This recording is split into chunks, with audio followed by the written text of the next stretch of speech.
In addition to achieving food self-sufficiency in 5 years, the new government under President Prabowo Subianto also promises to build 3 million homes for low-income people a year. However, the lack of funding and land problems could hamper the housing initiative.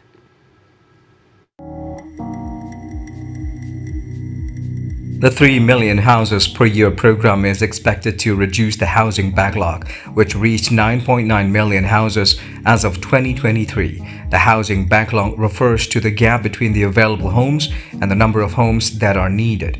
The 3 million houses per year program consists of the construction of 2 million houses in rural areas and 1 million apartments in urban areas. Housing Minister Marwarar Sirait said recently that the government would cooperate with the country's top 5 property developers to realize the housing program because the government budget will not be enough to build such large number of houses. Currently, there are several companies that have the potential to be involved in this program. They consist Agung Podomoro Land, Agung Sedayu Group, Alam Sutra Realty, Ciputra Development, Lippo, Pakuwon Jati, Paramount, Sinar Mas, Suma Recon Agung, and Bumi Benowo Sukses Sejahtera BBSS. Marwarar said the groundbreaking for the 3 million housing program will commence on November 2024 in Sukawali, Pakuhanji, Tangerang Regency. He said his company will provide the land and property giant Agung Sedayu will carry out the construction. The availability of cheap land for the construction of people's houses is one of the main factors that could hamper the 3 million housing program. To solve the problem, the Housing Ministry plans to build houses on land owned by state-owned enterprises and land confiscated by the Attorney General's office. During President Joko Widodo's administration, the government launched a program to build 1 million houses a year in reducing the housing backlog. At the beginning period of between 2015 and 2017, the 1 million houses program did not meet the target. However, after that, the number of houses built continued to increase. For example, the 1 million houses program managed to realize 1.13 million houses in 2018 and 1.25 million houses in 2019. But in 2020, the number fell to 965,217 houses due to COVID-19 pandemic. The figure increased again in 2021 to reach 1.10 million houses and 1.11 million houses in 2022 and to 1.21 million houses in 2023. Referring to Jokowi's 1 million houses program, the target is people with an income of between 1.4 million to 2.5 million rupiah per month, such as teachers, military personnel, police, civil servants, and broader community. They are required only to provide a 1% down payment and cheap installments with a fixed interest of 5%. However, the problem is not only related to availability of land, but also the location and quality of the houses itself. So far, many subsidized houses are abandoned by their owners, not only because the location is too far from the workplace, but also because of the low quality of the construction materials.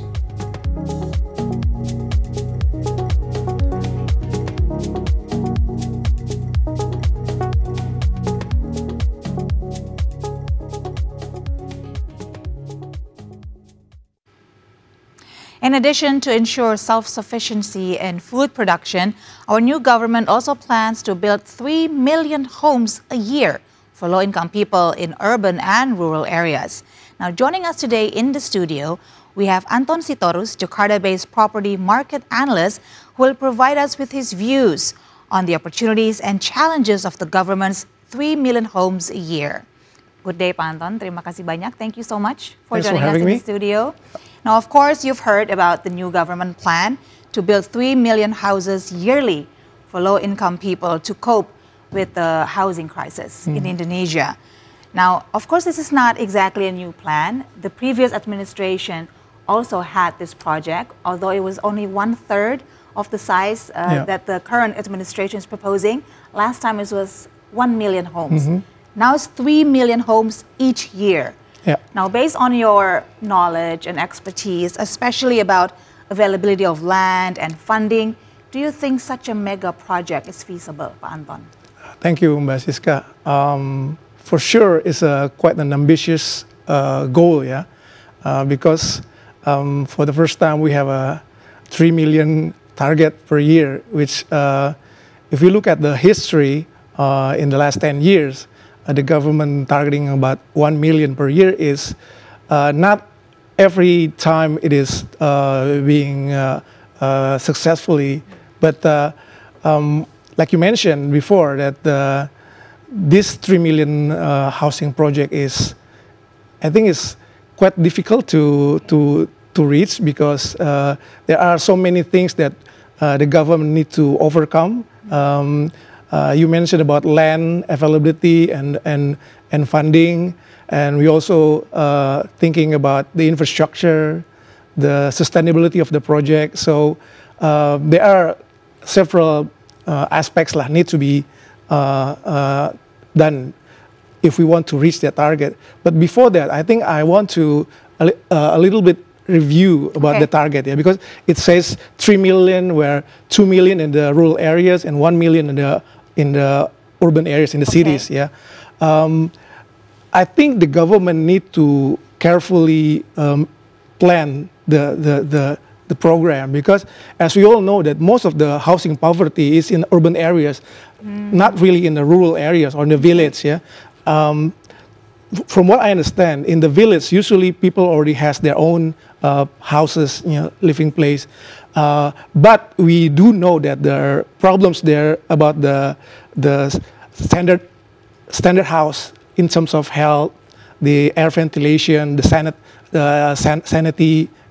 So I think it's better to focus on the 2 million housing in the rural areas, not to make a new units, but instead, I think the government need to think how to improve the housing standard, the cleanliness, the sanity, the construction material. So it doesn't require a program to develop new houses. 2 million is huge, right? Yeah. And then if we're talking about 1 million house in the urban areas, in the cities, and from what we understand, in terms of development types, the government is thinking about building apartment, right? Okay. And again, if we look at from the construction point of view, to build apartment usually require at least 12 months, not only 1 year. Yes. We're not talking about the planning, how to get the license. Yeah. We're just talking about the construction. It requires about 20 months, or for the new technology, probably we can do in 1 year. But for the technology that we have now, I think at least 20 months. So if we said that it's government is trying to build 2 million, I think that's something that needs to be clarified, whether is it feasible or not. But I would say that it's better not to focus on the numbers, because numbers is something that everybody can exaggerate. It can change, based on the condition. Yeah. So I think what the government needs to focus is how to make a huge impact. Yeah. Okay. Rather than talking about the 3 million, but impact on, for example, if there's a pilot projects that can have a good impact to the society or the city, I think that can be considered as a success stories, rather than talking about numbers and we don't even know how you track down that numbers, right? Okay. So that's my So your main suggestion first would be to evaluate the program to make sure that it meets specific needs of the people that it's targeting. But let's say, for discussion's sake, that they go on with the program, with the housing project. What would you think is the biggest challenge for it to be realized? Okay, number one is first the land availability, because to build 3 million houses, it will require significant land. Right?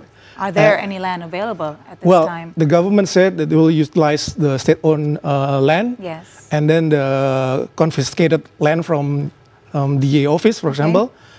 Yes, it's possible, but what also important is how to create the plan in terms of the distribution of the project and how to coordinate with the local city, for example, in Jakarta or in Surabaya, in Bandung, to make sure that the development plan is according to the city planning, and then will have no effect to the transportation system, for example, or environmental damage, for example. So that's number one, land. And then, of course, the funding lah. As we all know that the new government require a lot of money for so many projects, including the IKN and then the makan siang gratis. So that 3 million project will also require a lot of significant funding. So considering that there are a number of other major projects will be carried out by the government, so how do they will manage this? So that's also will become a point lah. And then not only in the beginning, but also how the sustainability of the funding, because we don't want to see projects where is being launched and then construction, but in the middle of the construction it is stopped. So there's also need to be considered how to create a sustainable funding for that project. And we're not only talking about 1 year, but 5 years, 5 times 3 million. So it's a huge.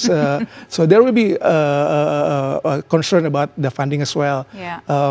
And also who's going to do that? Is it the state-owned companies? Is it the developers? How to manage? Who's going to build the one in the urban areas? Who's going to build the one in rural areas, for example? So it's require a lot of detailed planning, coordination from many government agencies. So that's. And we haven't gotten that details yet, so we cannot really analyze properly.